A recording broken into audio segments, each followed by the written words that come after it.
Hi everyone, I hope you all are keeping safe and healthy during this period.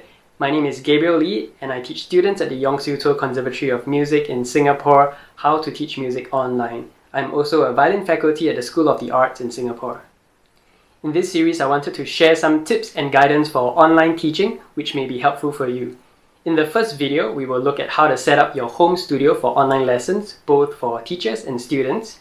And in the second video, I'll provide a more specific introduction to Zoom and all its settings, which is a commonly used video conferencing software for online music lessons. The third video looks at how we collectively encourage teachers, students, and parents to move lessons online, addressing common concerns and other resources available.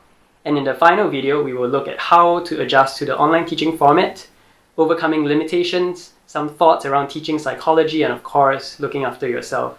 So let's get straight into setting up your home studio for online lessons.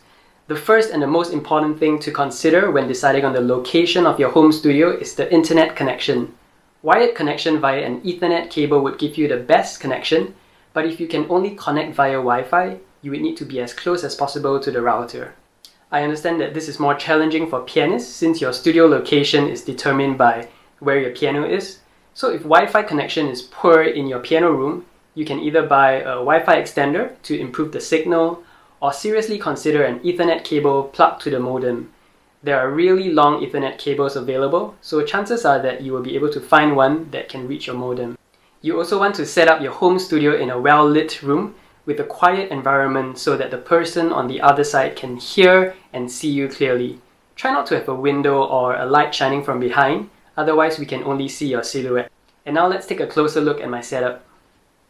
A laptop is preferred over your camera phone for the front display so that you don't have to squint at a small phone screen. And if you can hook the laptop up to a TV, that would be even better and you can connect them via a HDMI cable.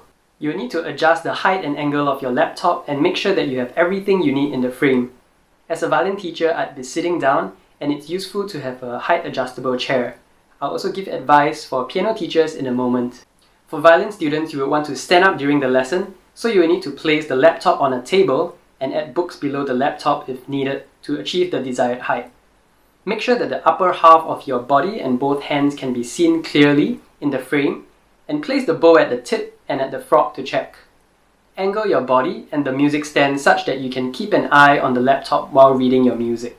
The setup for violinists and most portable instruments is pretty straightforward, but it's a little bit more complicated for a pianist. So let's now take a look at my piano setup. So this is my piano setup, and if you look on the right side of the piano, this is where I place my laptop, facing the piano sideways and angled a little bit downwards, so that both my left and right hands can be captured clearly in the frame. And it would also be really useful if you can put a camera phone here, right here, for the top view of the keyboard, and with the help of a tripod selfie stick, which you can get very easily anywhere. And Zoom allows you to have multiple screen views, so I'll also show you how to do this in the next video. If you have a tablet, you can also place it on the score stand right here. You can use it to annotate as well as to communicate via the front screen, and so you don't have to look sideways every time. External mics are optional but will greatly enhance the experience. Here I have a simple Zoom H2 mic, which I hook up to my laptop via a USB cable to act as an audio interface.